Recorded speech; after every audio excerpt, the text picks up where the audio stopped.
Damien, Harry, let's go back to work. Pete Carroll back on the NFL sideline as the Raiders play his former team in the Seahawks. Geno Smith gets the start for Las Vegas. Here he is rolling right, completing the pass to Trey Tucker for 15 yards, would finish 1 of 3 for 15 yards. Next Raiders drive, 2nd and 5 at their own 14. Ashton Genty, the number 6 overall pick. Boom, stuff. Carroll doesn't like it. Later in the drive, Raiders 1st and 10 from their own 27. Genty into a wall of defenders. Nothing there as well.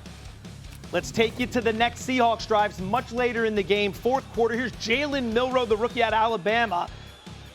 Carries it to the right side. Look at the speed here. 27-yard gain down the sidelines. And then, here we go. Hey, it's only the preseason. Daniel Carlson for the Raiders from 55 to win it. Blocked. 23-23 is your final. Another look. Pete Carroll just beside himself, wondering, why did I come back for this? We're going to lose in the preseason. Unacceptable. Jokes aside, Graz, D-Wood, Harry, I mean, you guys played the game.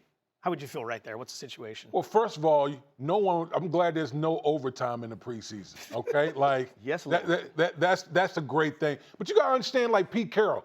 Pete Carroll is like the ultimate competition type of coach, ultimate culture builder type of coach. So for that game to end in a tie, it doesn't feed into the narrative of Pete Carroll, who preaches competition and all those type of things. So yeah, it's not ideal for him, but he's trying to establish something there in Las Vegas. You like seeing that emotion out of the coach? Yeah, 1,000%, because that tells me my coach, even though he might be in his 70s, he cares and he wants to win. It doesn't matter what the level of competition is. Doesn't matter if it's preseason, if it's a scrimmage. He wants to win the scrimmage as well versus an opposing team.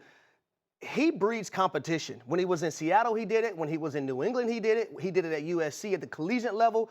That's the MO of Pete Carroll. So, yes, when you see him discuss it, it's because he wants to win at all times.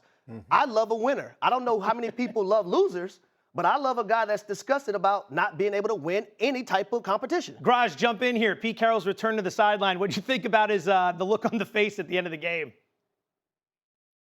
Yeah, I mean, these guys are absolutely correct. I mean, like, this is a last-place team in a division with 3 that made the playoffs last year. They have to establish a winning culture in Las Vegas. And, yeah, this is an opportunity to do it. Yeah, it's preseason. It doesn't count. But we're still out there trying our best. And if we don't win, then that's a disappointment to us. That is the correct tone for him to set. I'm not at all surprised, having talked to Pete Carroll over the years. I mean, this is what he's all about. He doesn't feel his team, anytime it's on the field, should ever be giving away a single inch. So not surprised at all. Did we get a glimpse into the future, Graz, with Jalen Milroe there in the second half?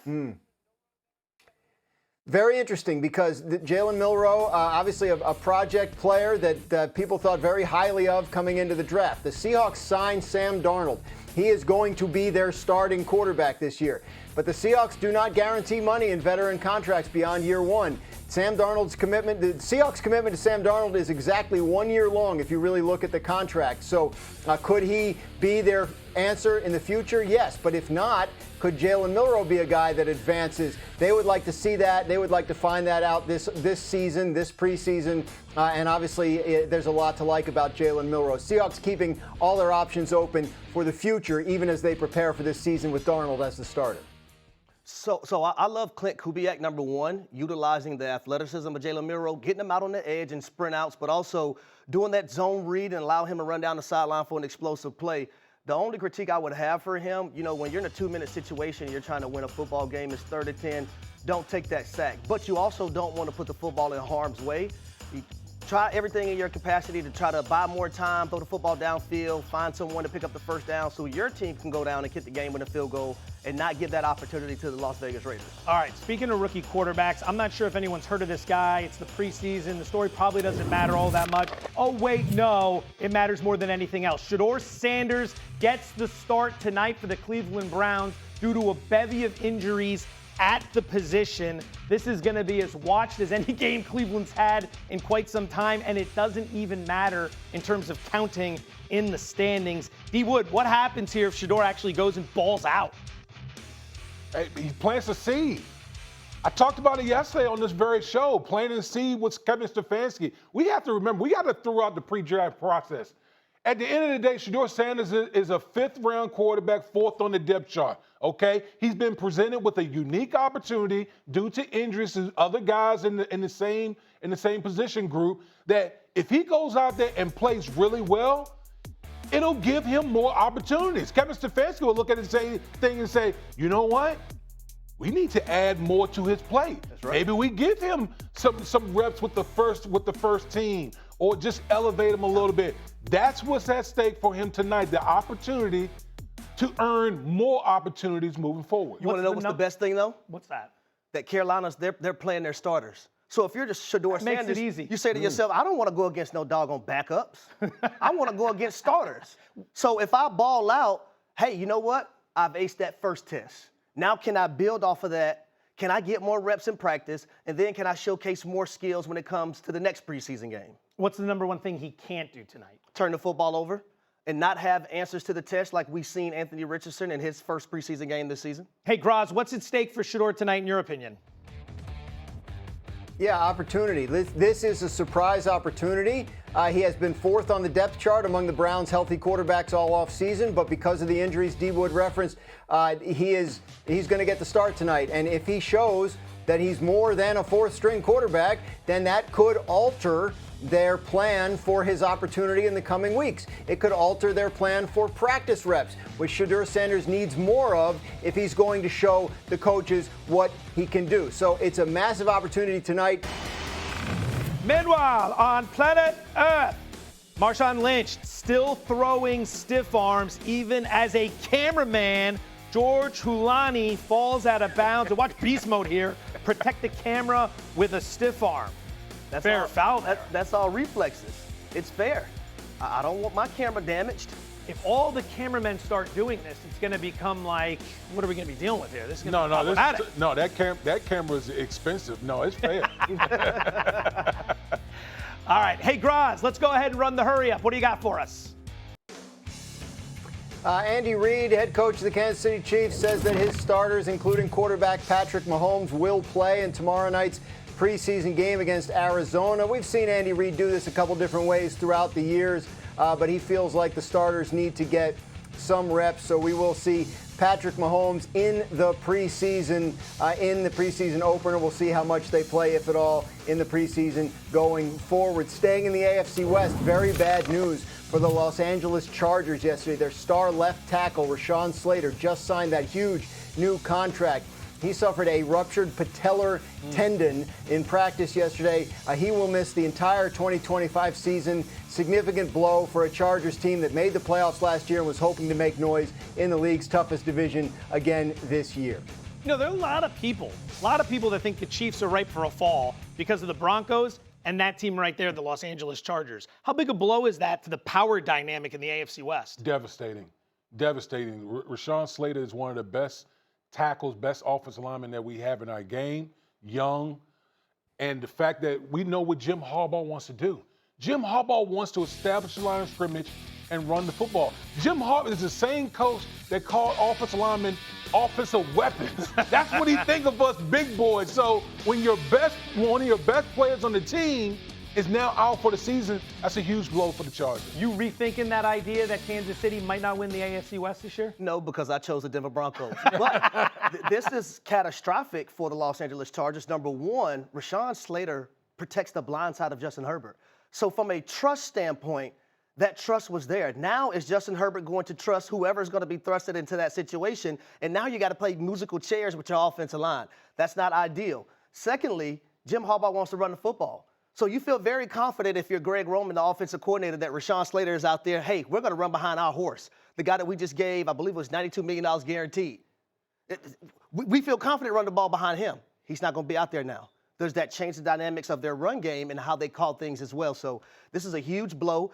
We know that offensive line and Jim Harbaugh, they want to maul people, move a guy from point A to point B against their will. That's his MO as a head coach. It's compromised a little bit now. Speaking of injuries in Los Angeles, Graz, what's the latest on Matthew Stafford and the Rams? Matthew Stafford has been sitting out with a back issue. The Rams' plan, and Sean McVay, their head coach, said yesterday this has been the plan all along, is to work him out before tomorrow's preseason game, and assuming he feels good off of that, work him into practice next week. They have a joint practice next week against the Chargers. They'll hold him out of that because they just want to put him into as controlled an environment as possible. But this is what we're keeping an eye on. If Stafford feels good enough after tomorrow's pregame workout to return to the practice field next week, that will tell us that the Rams' plan for him, getting him ready for week 1, is on track. If he has a setback tomorrow or early next week, then there will be reason for concern in LA.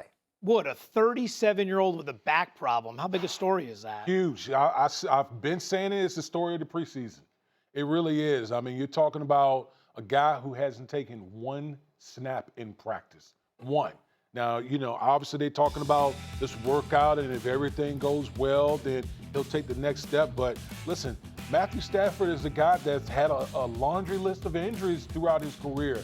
And when you're dealing with a back, that is no joke. So it's a big deal. I'm waiting to see what this workout's going to look like, if I'm going to go to DEFCON 1 or not. You play wide receiver. Davante Adams, this is his first year with Matthew Stafford. How important are these reps this time of year? So you would love Matthew Stafford to be getting reps with Davante Adams, but have you seen the clip circulating recently online of Davante Adams and what he's doing to Cowboys DBs? This is an elite wide receiver. He's going to get open. It's not going to be hard for Matthew Stafford to hit him, I promise you. That might be an indictment on the Cowboys secondary. Hey, Graz, what's the concern level if Stafford isn't up to snuff this weekend if it turns out he has a setback? Yeah, I think obviously anytime you have a setback, especially within a month of the start of the regular season, that would be a concern. But I haven't detected a lot of concern out of the Rams on this. Their training staff, their coaching staff has experience in managing players, including Matthew Stafford, through some training camp health issues and getting them ready to play. So to this point, I feel like we can take their word for it that it's on track. If there's a change in the plan involving his practice schedule next week, then I think we all have license to worry. But in terms of him and Davante Adams, these are two veterans. They'll be fine. Remember when the Rams got Odell Beckham during their Super Bowl run? It didn't take him any length of time to get up to speed with Matthew Stafford. These veterans that see the game the way these guys do get in sync pretty quickly. Practice field Thursday, with multiple sources telling ESPN he's dealing with, quote, back tightness. Although Parsons has requested a trade, sources told ESPN the Cowboys have yet to receive a call regarding a trade for the star pass rusher. Hey, Dak Prescott, has the idea of Micah not being on the Cowboys crossed your mind at all? No, not necessarily. I think if I wouldn't have been in his shoes and have watched other guys be in his shoes and get rewarded, maybe. But I feel like it was last year. I've got faith in the Jones and the team, as I do in Micah and his team. 11's a Cowboy. All right, so Graz, Dak seems pretty confident that a deal's going to get done. Are you just as confident? Well, he's pretty confident that Micah's going to play for the Cowboys this year, and I think that's different than a deal getting done. Because Dak can say all he wants about how he's been through it and it's worked out, but once upon a time, Dak Prescott was franchised and played a year on the franchise tag, and the Cowboys were ready to do it a second time until he got a last-minute deal done back in the spring of 2021. So the thing to understand here is the Cowboys are dug in. Jerry Jones has, for some reason, taken it very personally that the deal he thought he had negotiated back in March didn't seem to be a binding one in the eyes of Micah Parsons. And right now, the Cowboys' position is, yeah, we can franchise you. We can franchise you twice. Micah Parsons is not in a position where he can sit out the season and get what he wants. His contract would toll. He'd be in the exact same position this time next year.